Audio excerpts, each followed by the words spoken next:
السلام عليكم ورحمة الله.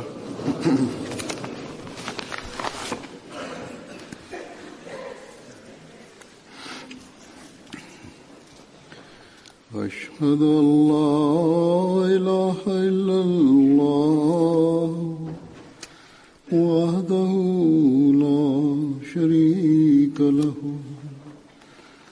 وأشهد أن محمدا عبده ورسوله أما بعد فأعوذ بالله من الشيطان الرجيم بسم الله الرحمن الرحيم الحمد لله رب العالمين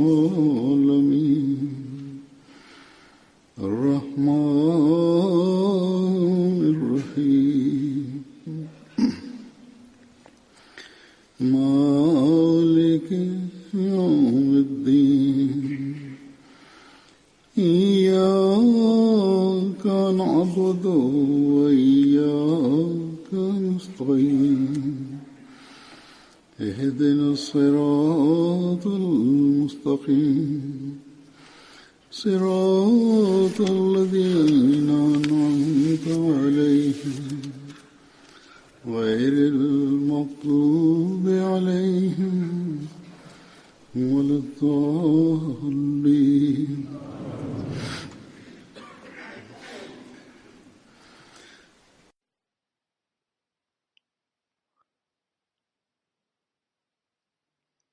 Бисмиллахир-рахманир-рахим. Азур говорит: время от времени я рассказываю о событиях, увеличивающих веру, в которых говорится о людях, принимающих Ахмадият, или рассказывающих о необыкновенном духовном опыте, который они обретают после принятия Ахмадията, или они рассказывают о милости Всевышнего Аллаха к общине, в результате которой члены общины развиваются и укрепляются в своей вере.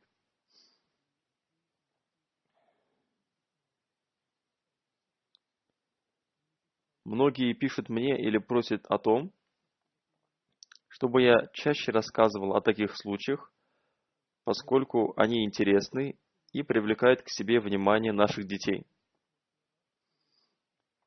Они пишут: такие события становятся причиной улучшения духовного и религиозного состояния молодых людей, а также они становятся причиной улучшения и нашего духовного состояния и становятся средством обращения нашего внимания на необходимость улучшения нашего духовного состояния.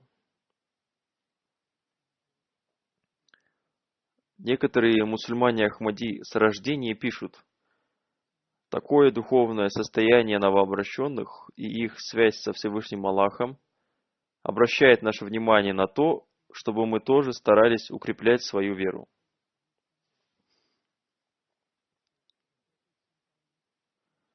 Некоторые новообращенные также рассказывают о том, что посредством этих событий их вера растет.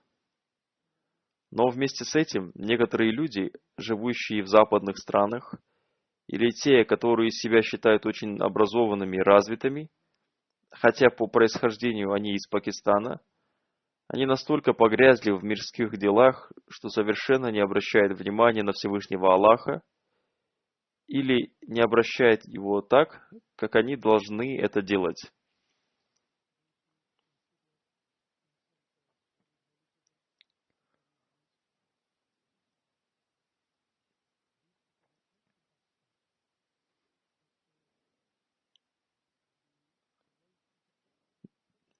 Они совсем не обращают внимания на выполнение своих обязанностей перед Всевышним Аллахом и не выполняют своих обязанностей по отношению к созданиям Аллаха и не обращают внимания на общину, созданную Всевышним Аллахом, а если и обращают, то очень мало. Такие люди совершенно не думают об улучшении своего духовного состояния или думают об этом очень мало. И такие люди, слушая о событиях новообращенных, или о событиях, которые тем или иным образом становятся средством духовного развития, выдвигая возражения против этого, говорят: почему такие случаи, которые становятся причиной укрепления веры или принесения обета верности, происходят с жителями Африки, Азии или с арабами, почему такие события не происходят с людьми, живущими в Европе? Почему они не получают наставления посредством снов, и почему они не получают наставления посредством религиозных книг?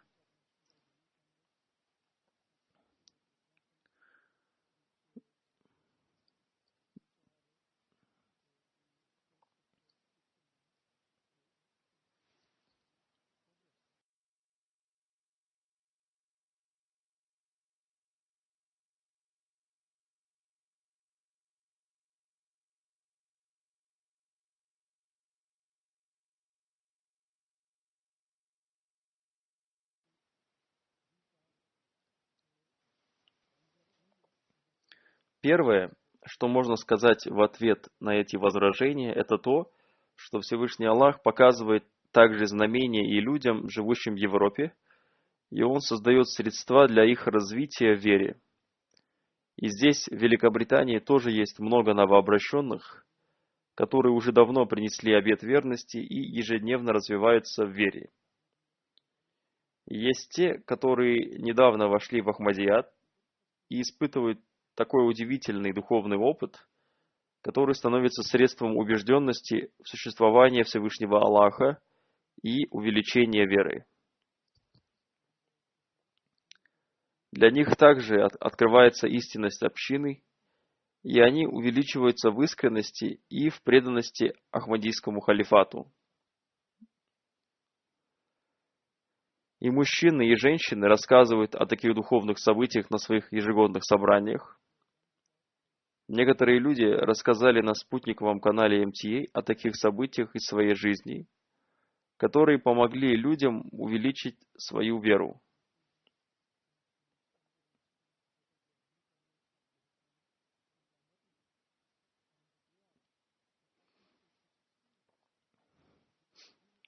Одним словом, Всевышний Аллах показывает знамения людям, живущим в западных странах, которые обращают свое внимание к вере, и Он раскрывает для них истинность Ахмадията.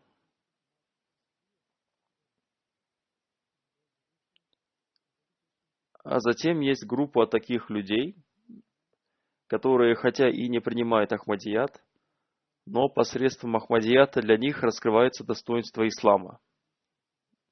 И такого рода случаев очень много.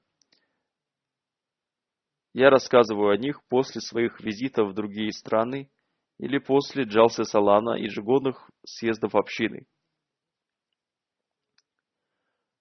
Но самым главным, о чем надо помнить, является то, что Всевышний Аллах наставляет того, кто обращается к Нему. Если человек погружен в мирские дела и совсем не имеет никакой связи с верой и Богом, и стремится сам уничтожить свою будущую жизнь, то в этом случае Всевышний Аллах не заботится о таких людях, и они лишены наставления. Кроме этого, история пророков свидетельствует о том, что люди, обращающие свое внимание к вере и уверовавшие в пророка, обычно являются бедными и слабыми людьми. Искренние и правдивые люди являются более богобоязненными, и они испытывают больший страх пред Всевышним Богом. А мирские люди и обладатели власти, как сказал о них Всевышний Аллах в Священном Коране, говорят: «И не видим мы тебя таким, чтобы последовал за тобой кто-то, кроме тех, которые, очевидно, самые презренные из нас». Так что мирские люди погружены в высокомерие, и по причине своего высокомерия и сильной занятости своими мирскими делами, они не имеют времени для того, чтобы обратить свое внимание к вере. И большинство людей, живущих в Европе, стали эгоистами.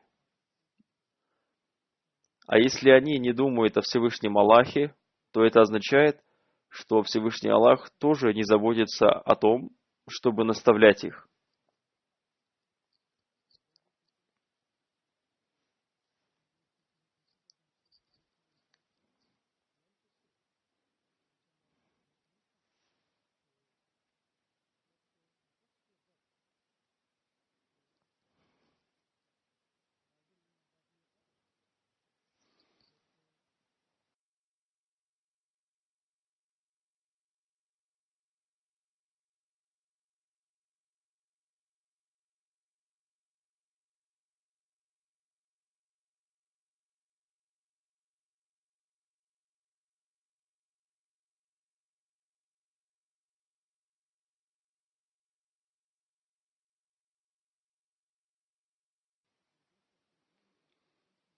Хазрат, обетованный Мессия мир ему, описывая мирских людей, изрек: в суре Аль-Аср Всевышний Аллах привел примеры из жизни верующих и неверующих людей. Жизнь неверующих людей подобна жизни животных, которых не беспокоит ничто, кроме еды, питья и похотливых чувств, и они едят, как ест скот. Далее он изрекает: но бык, который ест траву, не пашет землю. Азур поясняет: в старину для вспахивания земли использовали быков, а здесь, в Великобритании, использовали лошадей. Но каковы будут последствия того, что они не будут пахать землю? Земледелец продаст их на мясо. Затем Хазрат обетованный Мессия мир ему изрекает: таким же образом, людям, которые не следуют повелениям Всевышнего Бога и проводят свою жизнь в грехе, Всевышний Аллах говорит: не обращал бы на вас внимания владыка мой, если бы не мольба ваша. Так что Всевышний Аллах заботится о тех, кто поклоняется Ему и просит у Него наставления. Хазрат обетованный Мессия мир ему говорит об этом. Правдивость является большой вещью. Без правдивости добрые дела не совершаются. Всевышний Аллах не отказывается от своего обычая, а человек не оставляет своих действий. Поэтому Всевышний Аллах изрекает в Священном Коране: а те, которые усердствуют о нас, непременно мы наставим их на путях наших. Поэтому те, которые заботятся об этом и стараются найти истинную веру в Бога, увеличиваются в вере и развиваются в ней. Всевышний Аллах оказывает им свою милость по причине каких-то их добрых деяний, и Он показывает им истинный путь. Поэтому события, о которых мы рассказываем, являются событиями таких людей, которые стараются найти Его пути, или события тех людей, о которых, как я сказал, Всевышний Аллах оказывает свою особую милость из-за какого-то их доброго деяния, и затем Он указывает им истинный путь.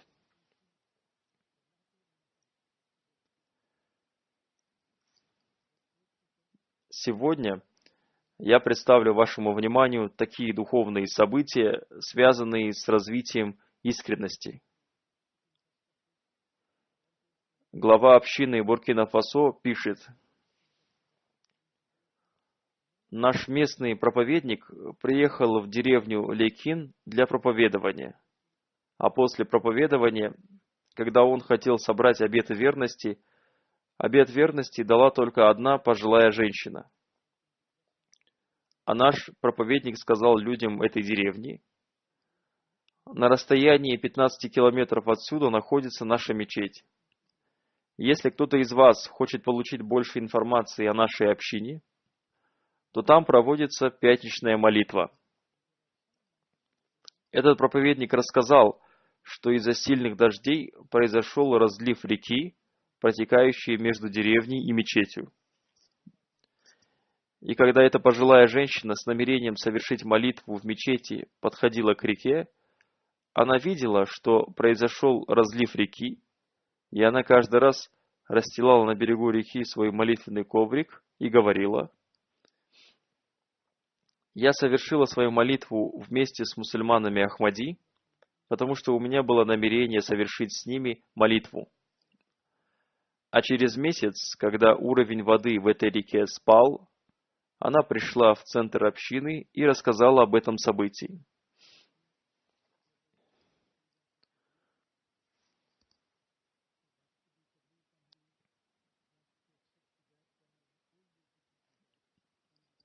Вот таким было проявление ее искренности после того, как она принесла обет верности.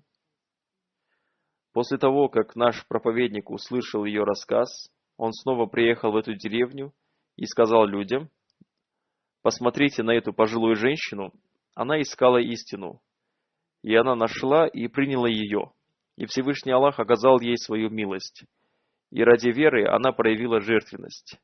Она каждую пятницу шла в мечеть для совершения молитвы, и, дойдя до берега реки, она молилась на берегу и возвращалась обратно.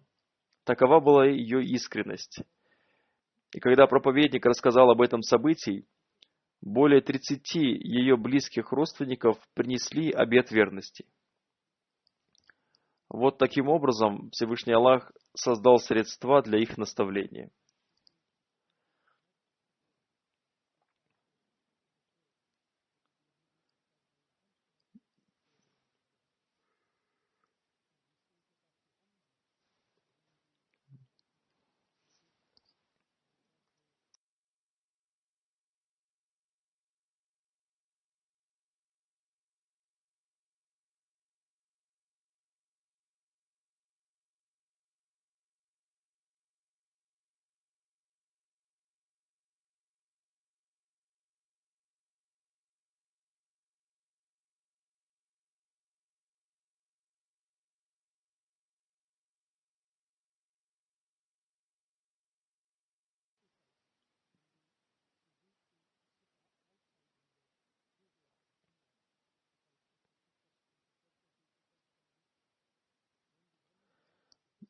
Есть также люди, которые стали мусульманами Ахмади посредством снов. Госпожа Асия из Франции принесла обет верности, и она рассказала: «Я привожу подобный рассказ о своем принесении обета верности с той целью, чтобы вызвать ваше довольство, и вы приняли меня в свою благословенную общину. Однажды я искала по интернету новые каналы, и неожиданно я нашла ссылку на программу «Прямой разговор» на канале MTA. Я открыла эту программу и увидела, что там велась беседа относительно смерти Мессии мир ему. Приведенные на ней доказательства смерти Мессии мир ему вызвали у меня удивление. Несколько дней до этого я видела во сне, что я чуть было не упала в темный колодец, но я ухватилась за край колодца, а мои ноги свисали в колодец. И когда я посмотрела наверх, я увидела 3-4 белых птиц. Они были белоснежно-белыми. Я не знала, кем они были, но они старались меня спасти. В то время я не поняла этого сна, но позже я поняла, что это были сотрудники программы «Прямой разговор», которые были показаны мне во сне в виде белых птиц. Сначала я не знала, что основатель этой общины претендовал на то, что он является Махди и Мессией, но затем, во время чтения книг, у меня появились сомнения в связи с этим. Но затем я с особым вниманием прочитала книги Хазрата Обетованного Мессии мир ему, в которых я не нашла ничего против ислама. И вместе с этим я увидела в нем могучего борца, защищающего ислам, мусульман и благородного посланника. Мир и благословение Аллаха да пребывает с ним. Затем я совершила молитву истихара, и спустя 2 дня одна моя подруга сказала мне, что она видела сон, в котором мы с ней находились в доме матери моего мужа, и я искала какую-то особую комнату в этом доме. И затем я нашла светлую и удобную комнату, о которой я сказала своей подруге: «Мне нравится эта комната, и я в ней останусь». Я поняла этот сон так, что я должна войти в Ахмадийскую мусульманскую общину, и поэтому я принесла обет верности и вошла в общину.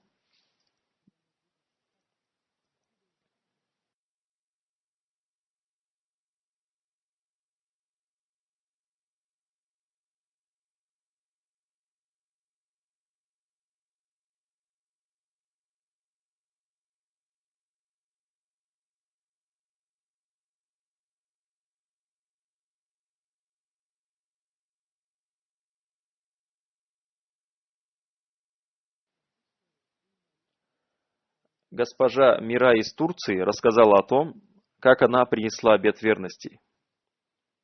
В 2010 году она познакомилась с общиной и обрела возможность принять ее.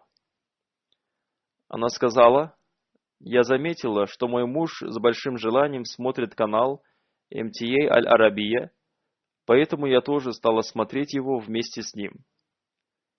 И иногда я смотрела его также и в его отсутствии. Однажды мой муж сказал мне: тебе не надо беспокоиться и принеси обет верности». Я ответила: я не могу взять на себя такую большую обязанность. У меня большая семья, и на меня возложены большие семейные обязанности. Затем я посмотрела фильм «Общины о Даджале» и прочитала также толкование общины о нем. Я никогда раньше не слышала о том, о чем в них говорилось. И после этого я стала чаще смотреть МТА и часто смотрела программу «Встреча с арабскими друзьями». И я начала совершать молитву тахаджуд.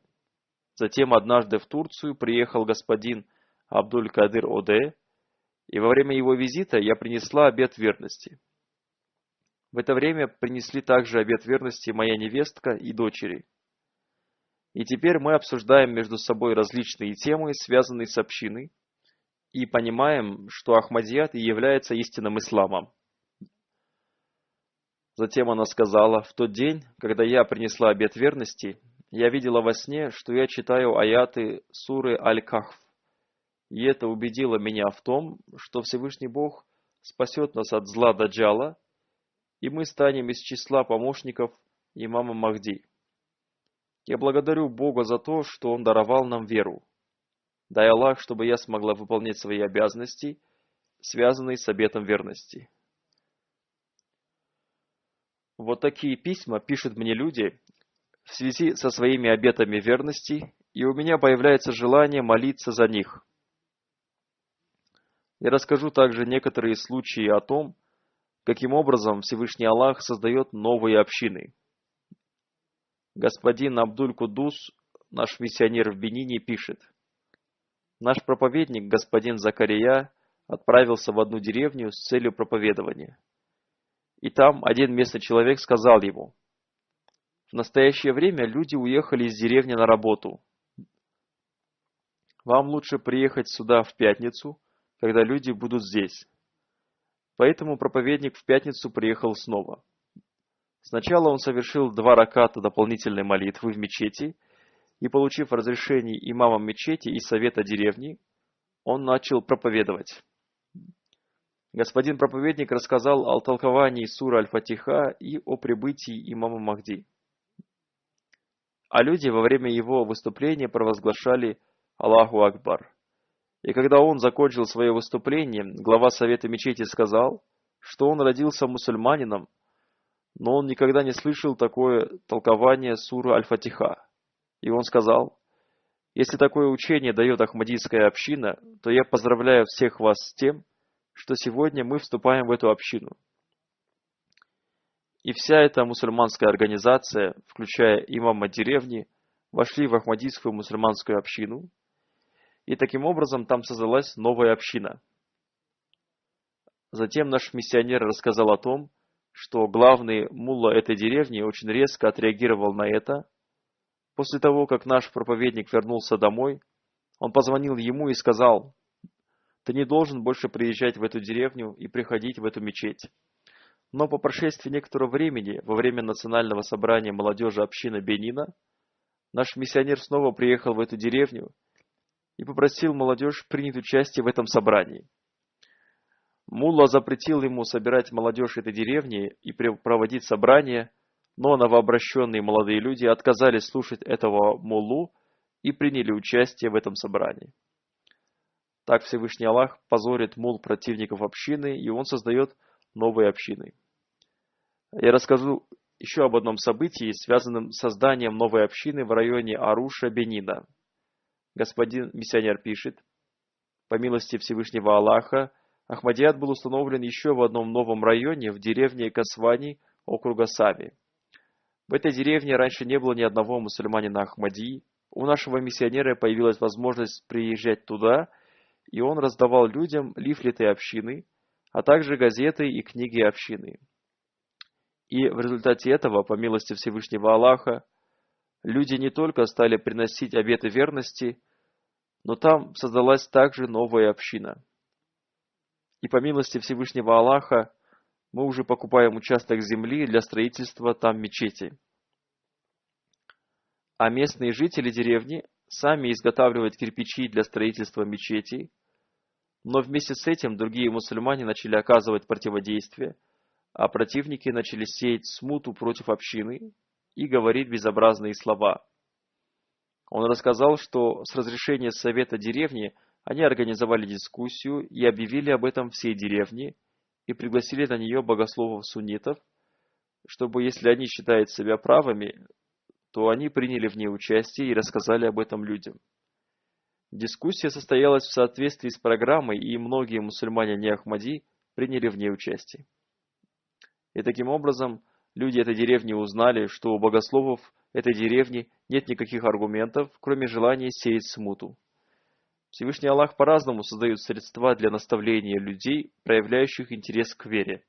Так, например, глава общины Буркина-Фасо пишет: «Наши миссионеры проповедовали в деревне Набир, и там, по милости Всевышнего Аллаха, большое количество людей принесло обет верности, и в местную мечеть был назначен имамом наш проповедник, и там стали регулярно совершать пятничную молитву.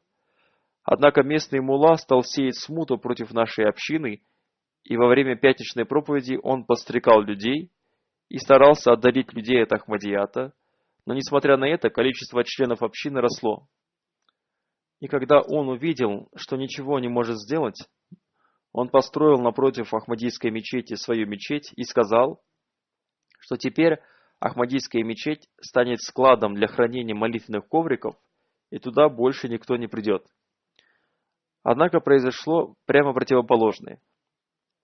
В его мечети совершали молитвы только он и его родственники, а в нашей мечети, по милости Всевышнего Аллаха, количество молящихся стало увеличиваться. Сейчас в ней пятничную молитву совершает от 200 до 250 человек. Я расскажу о том, как Всевышний Аллах показывает примеры принятия молитв. Господин Ансар, миссионер общины, пишет, что в деревне Асию 200 человек принесли обет верности. И теперь там каждую пятницу и вторник проходят собрания по воспитанию членов общины. Однажды дочь главы этой деревни, которая жила в соседней деревне, сильно заболела. Миссионер рассказал: когда я приехал в эту деревню, глава деревни попросил меня молиться за нее и написать также письмо халифу общины с просьбой молиться. Таким образом, говорит Хазур, мне было отправлено письмо. Далее он написал: затем, когда я снова поехал в эту деревню, люди сказали мне, что эта женщина перестала говорить и двигаться. Ее привезли в больницу, но никакое лечение не помогло ей. И уже потеряв всякую надежду, ее привезли домой. И пригласили домой моллу, чтобы он прочитал молитвы для ее выздоровления. И он получил за это 40 тысяч франков и козу, но эта женщина не выздоровела. После этого был приглашен еще один мулла, и он получил за прочтение молитв столько же денег. Но ее состояние нисколько не изменилось. И когда уже всякая надежда на молл была потеряна, мы подумали, что она все равно умрет, и поэтому привели ее в дом ее отца. А когда ее привезли в дом отца, отец попросил молиться за нее местных членов Ахмадийской мусульманской общины, и они также написали мне письмо с просьбой молиться за нее. Через день эта женщина начала двигаться, и уже к вечеру следующего дня эта болезнь полностью покинула ее. Хотя уже никто не надеялся, что она выживет. А теперь, видя ее, никто не может сказать, что эта женщина когда-то была больна. Это тоже является доказательством истинности Хазрата обетованного Мессии мир ему. Господин Финзе Карим, проповедник из Буркина-Фасо, написал: «Однажды с целью проповедования мы приехали в одну деревню, и там попросили у имама деревни разрешить проповедовать.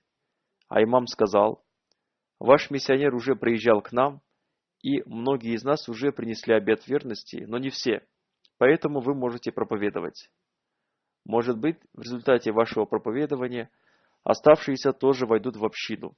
Затем прошла встреча, на которой было задано много вопросов и даны ответы на них. И в конце концов старейшина деревни сказал: «И хотя я уже стал мусульманином Ахмади, но тем не менее несколько вещей остались для меня еще до конца неясными. Но сегодня я понял, что если кто-то в настоящее время служит исламу правильным образом, то это вы. Потому что вы постоянно занимаетесь этим делом, и мы вместе с вами». И имам деревни обратился к людям со словами, что те, кто еще не принесли обет верности, могут принести его сейчас, и в результате еще 73 человека принесли обет верности. Таким образом, Всевышний Аллах раскрывает сердца людей и дает им возможность принимать истинный ислам.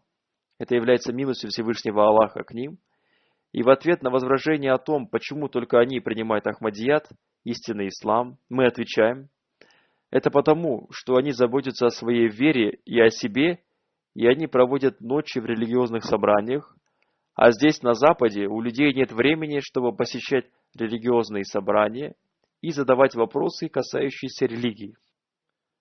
Заместитель главы отдела призыва к Аллаху общины Индии пишет: «Мы возобновили связь с господином Абдус-Саттаром из города Лакхимпур. Когда мы встретились с ним, он начал рыдать и сказал: мы жили в деревне Киранпур, и у нас было 8 гектаров своей земли и хороший бизнес. 12 лет назад мы принесли обет верности и вошли в общину.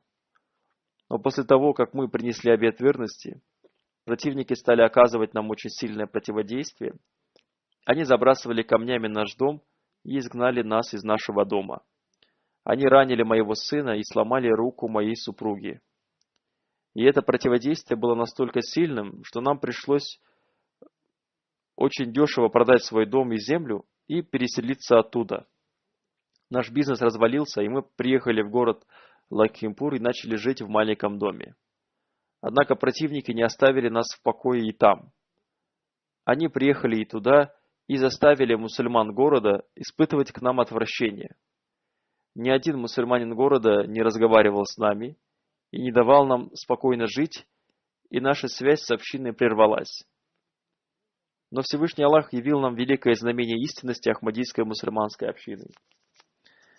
Противники, которые оказывали нам самое яростное противодействие, однажды они ехали на свадебную церемонию, но их автобус на железнодорожном переезде заглох, и в него врезался поезд. И в результате этого 28 человек погибли на месте, а оставшиеся в живых получили тяжелые ранения. Погибшие находились в таком состоянии, что их невозможно было опознать, и части их тел были разбросаны на большое расстояние. Из одного дома противников было похоронено 10 человек. Когда мы узнали об этом событии, мы приехали в больницу ухаживать за ранеными, и родственники этих противников от стыда закрыли свои лица. После этой аварии один мулла самой большой мечети этого города пригласил в мечеть оставшихся в живых противников и вместе с ними господина Абдус-Саттара вместе с семьей. Этот мулла обратился к противникам и сказал: «Вы должны попросить прощения у мусульман Ахмади и прекратить свои противодействия. И те из вас, которые прекратили общаться с ними, должны вернуться к общению с ними». После этой трагедии сопротивление прекратилось. И хотя наша связь с общиной приостановилась, сердцем мы оставались мусульманами Ахмади, поэтому мы были очень рады возобновлению связи с общиной и обновили свой обет верности. Всевышний Аллах дарует крепкую веру тем, кто становится мусульманами Ахмади, опираясь на свой разум. Миссионер из Косово пишет, что известный ученый господин Шифти Краски долгое время был имамом главной мечети столицы страны. Он был также профессором отделения ислама в университете.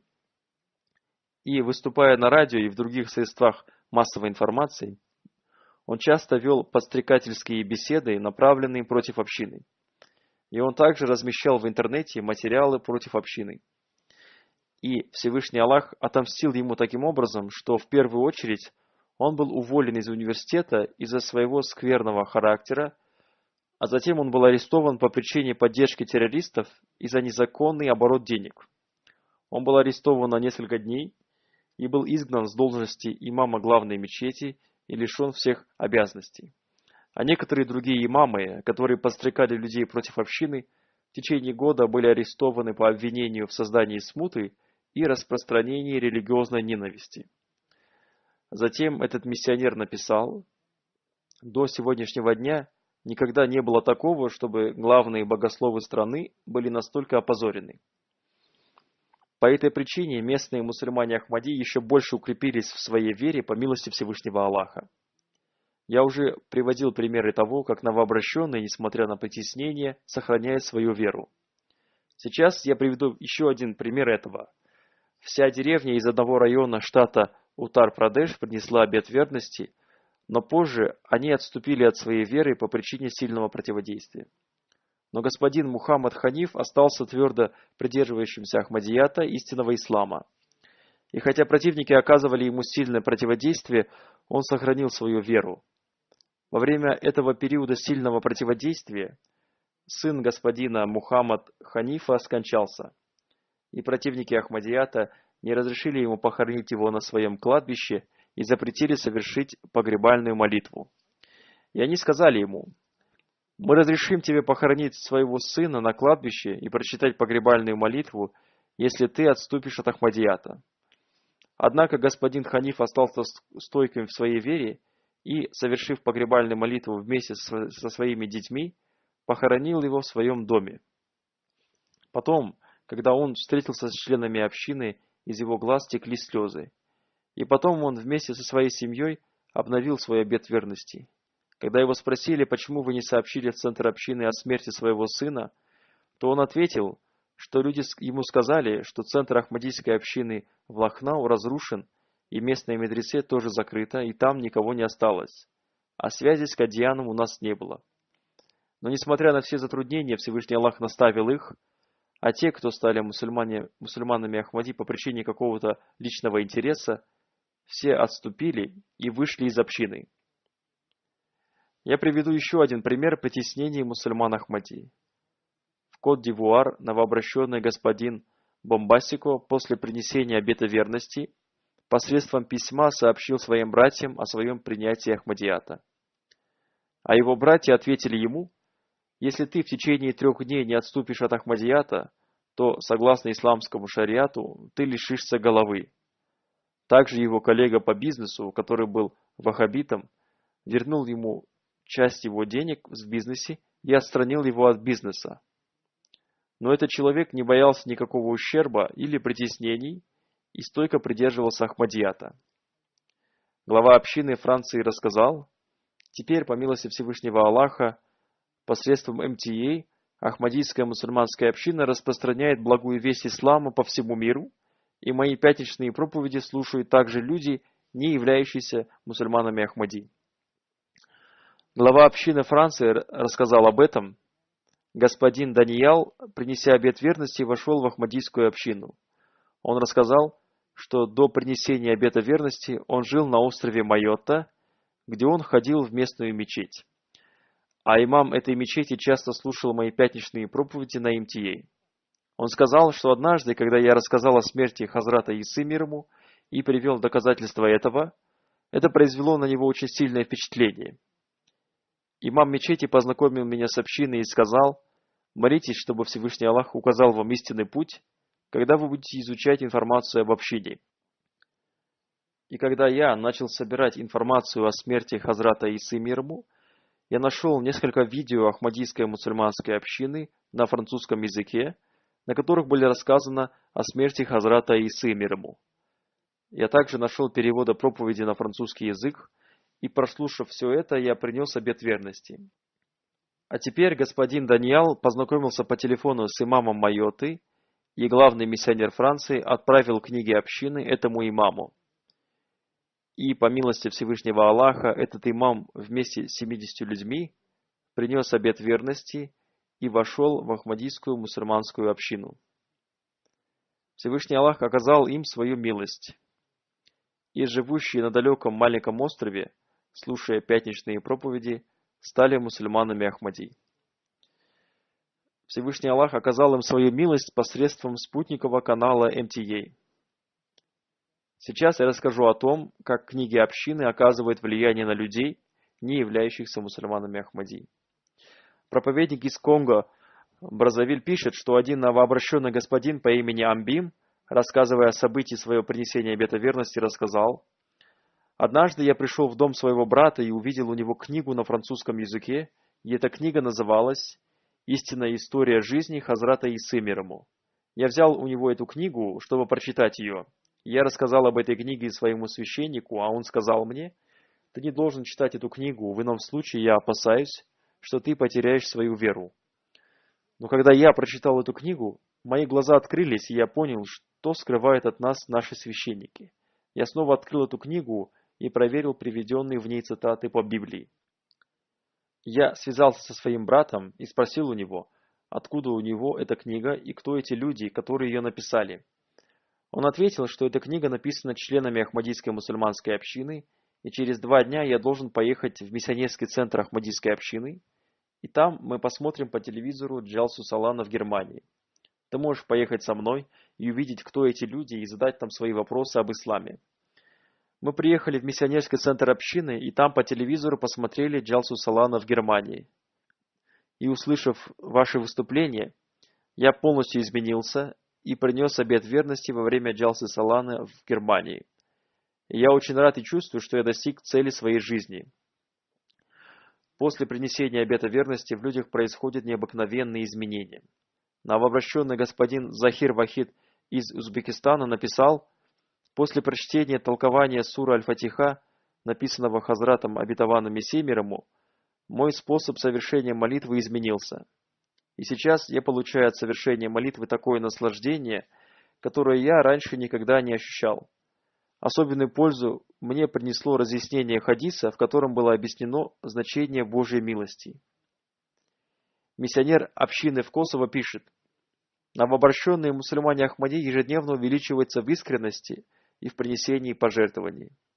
Господин Назир Багали является главой отделения городского совета, но после принятия Ахмадията, несмотря на свою очень большую занятость, он днем и ночью служит общине, и он всегда готов служить общине в деле проповедований и воспитания. Он также жертвует своим временем для временного служения, и посредством него были установлены связи со многими людьми. Однажды состоялась сессия по проповедованию, и несмотря на сильную болезнь, он принял участие в этой сессии по проповедованию. Во время сессии, когда он почувствовал сильную слабость, он пошел домой. И, получив лекарство от своей супруги, которая была медсестрой, он почувствовал себя немного лучше и вернулся на заседание этой сессии, и он оставался там допоздна. Вот таким является страстное чувство проповедования новообращенных мусульман Ахмади. Наш господин Ибрахим, проповедник общины из Конго-Бразавиль, написал, что глава одной деревни сказал, что его зять относится к нему плохо и, ежедневно употребляя алкоголь, произносит в его адрес ругательства. Но он заметил, что после того, как он принял Ахмадият, он бросил пить и перестал использовать скверные слова. И для меня это было очень удивительно. Вот такие изменения производит в них Всевышний Аллах. Новообращенный господин Сури Хамиду из Буркина-Фасо рассказывает: «Когда я еще не был мусульманином Ахмади, я испытывал различные затруднения. У меня рождались дети, но они умирали. Я ходил к пирам, и они мне говорили: приведи ко мне козу или курицу и принеси их в жертву идолам, и таким образом твоим затруднения удалятся. Но когда я услышал весть Ахмадийской общины, она мне очень понравилась, и я вошел в эту общину. И вместо того, чтобы дарить деньги идолам и пирам, я стал совершать пожертвования. И я увидел, как мои затруднения удалились. Всевышний Бог даровал мне детей, которые остались живыми. И спустя некоторое время, когда муллы заметили, что этот человек перестал к ним приходить, и узнали, что он стал мусульманином Ахмади, они сказали ему: почему ты оставил веру, на которой были установлены твой отец и предки? Но он ответил: я очень рад тому, что Всевышний Бог даровал мне детей, которые остались живы. Сейчас я совершаю пожертвования, и Всевышний Аллах возвращает мне в 2 раза больше, и все это является благословением Ахмадийской общины. Всевышний Аллах изменил положение моей семьи, все мои начинания исполняются. Всевышний Аллах указал мне истинный путь, а путь, на котором находились мой отец и дед, был путем заблуждения.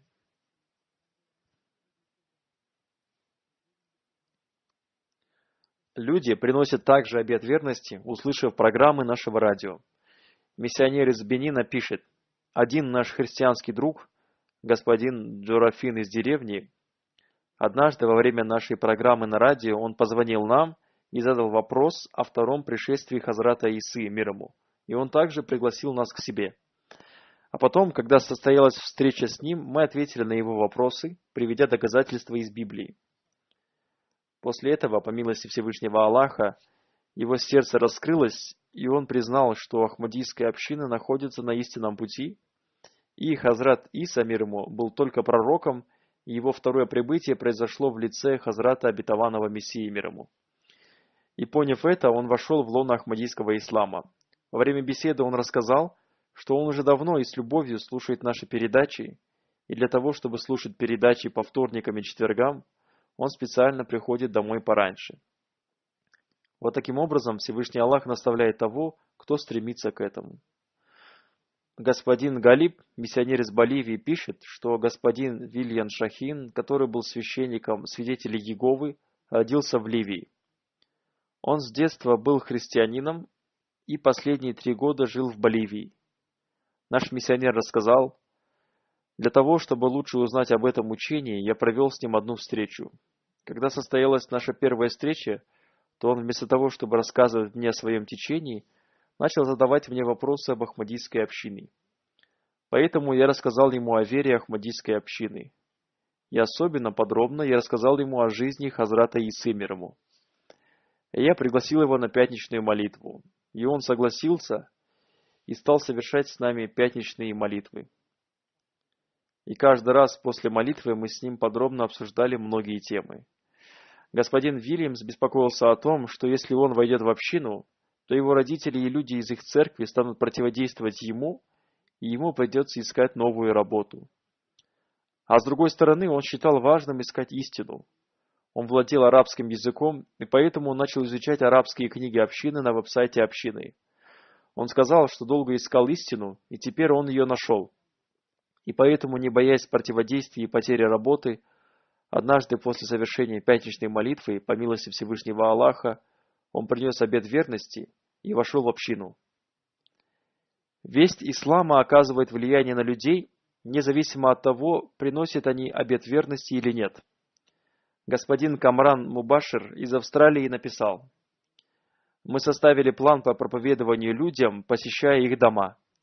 И однажды мы постучали в дверь одного дома, и из него вышел сильно разгневанный человек, и показалось, что он готов совершить нападение. И он с яростью сказал: когда вы, мусульмане, приехали в нашу страну, мир в нашей стране исчез. Покиньте нашу страну, потому что вы не интегрируетесь с нами и не хотите этого делать. Когда он закончил, я ему сказал: да, вы говорите правильно. Некоторые мусульмане являются экстремистами, и они неправильным образом представляют ислам. Однако наше учение учит нас любовь ко всем, ненависть никому. Члены Ахмадийской общины интегрируются в каждой стране, в какую бы они ни приезжали. Наши дети играют с вашими детьми. Они стали членами футбольного клуба. Я сам недавно приехал в вашу страну, и я уже получил абонемент в библиотеке. И этот человек, который дрожал от ярости и казалось, что он совершит нападение, стал довольным и сказал: «Я хочу сфотографироваться с вами». После этого я пригласил его приехать в центр общины, которую он с радостью принял. Далее миссионер пишет: «Милость Всевышнего Аллаха состоит в том, что он сам смягчает сердца людей для восприятия вести общины». Однажды в своей пятничной проповеди я обратился к ищущим убежище со словами о том, что они должны проповедовать. Один человек приехал из Германии сюда, в Великобританию, и подал документы на получение убежища. Он рассказал, что во время последнего судебного заседания, рассматривающего моего дела, судья спросил у меня: «Раздаете ли вы лифлеты общины?» Я сказал: «Да, я раздаю их». Я назвал ему несколько мест, в которых я раздавал лифлеты. И судья сказал: «Да, все правильно. Однажды я тоже получил лифлеты в том месте, которое вы назвали. И я выношу решение по вашему вопросу в вашу пользу». Вот таким образом проповедование послужило причиной принятия решения в его пользу. Я расскажу еще об одном событии, произошедшем с миссионером Камраном Мубаширом, миссионером из Австралии. Он рассказал, что некоторые молодые мусульмане Ахмади стесняются совершать какое-то служение, и они беспокоятся о том, что подумают о них люди. По милости Всевышнего Аллаха, наша община здесь, в Великобритании, настолько известна, и люди ее настолько хорошо знают, что у молодых людей уже нет этой излишней застенчивости. Этот миссионер рассказал: «В Австралии, когда мы составили план по проповедованию и сказали молодым людям надеть майки с надписью «Ахмадийская мусульманская община» и проповедовать людям, ко мне пришел один молодой человек и сказал: «Мне стыдно надевать майку с этой надписью». Я ему долго объяснял и сказал, что по этой причине люди подойдут к нам. Поэтому ты одень ее и посмотри, что произойдет. И по милости Всевышнего Аллаха, когда одна группа молодых людей Ахмади вышла проповедовать, люди стали фотографироваться с ними и стали расспрашивать об общине, и таким образом у нас появилась возможность проповедовать. После этого этот молодой человек сказал своим друзьям: «Сначала мне было стыдно надеть майку с надписью «Ахмадийская мусульманская община», но теперь я узнал, что все благословения связаны с именем общины».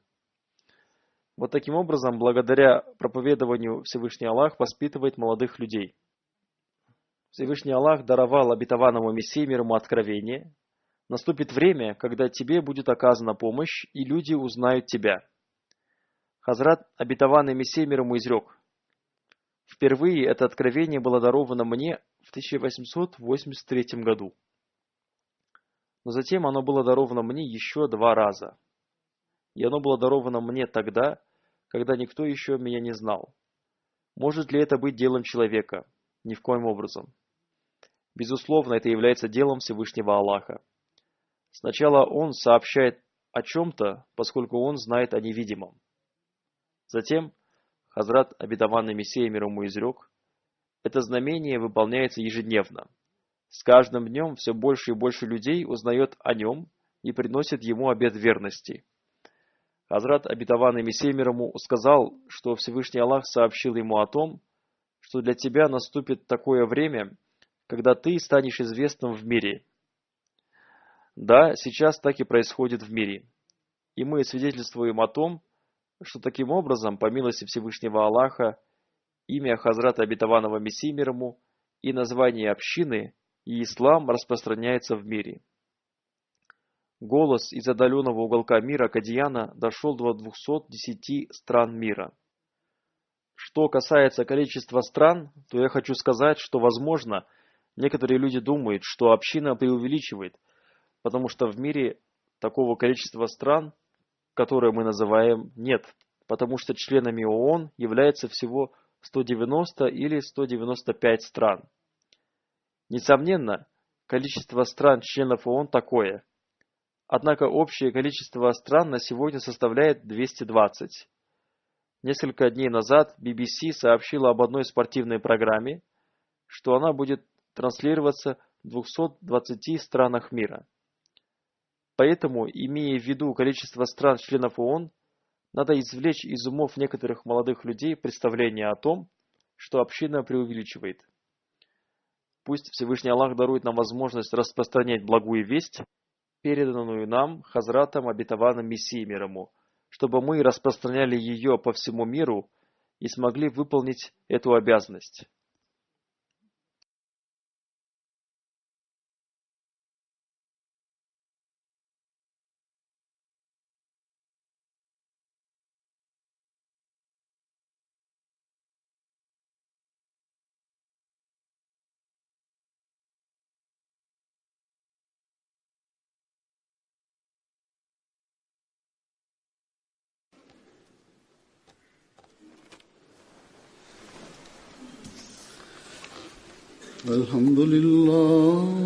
الحمد لله نحمده ونستعينه ونستغفره ونؤمن به ونتوكل عليه ونعوذ بالله من شرور أنفسنا ومن سيئات أعمالنا من يهده الله فلا مضل له ومن يضلل فلا هادي له ونشهد أن لا إله إلا الله ونشهد أن محمدا عبده ورسوله عباد الله رحمكم الله إن الله يأمر بالعدل والإحسان وإيتاء ذي القربى وينهى عن الفحشاء والمنكر والبغي يعظكم لعلكم تذكرون اذكروا الله يذكركم وادعوه يستجب لكم ولذكر الله أكبر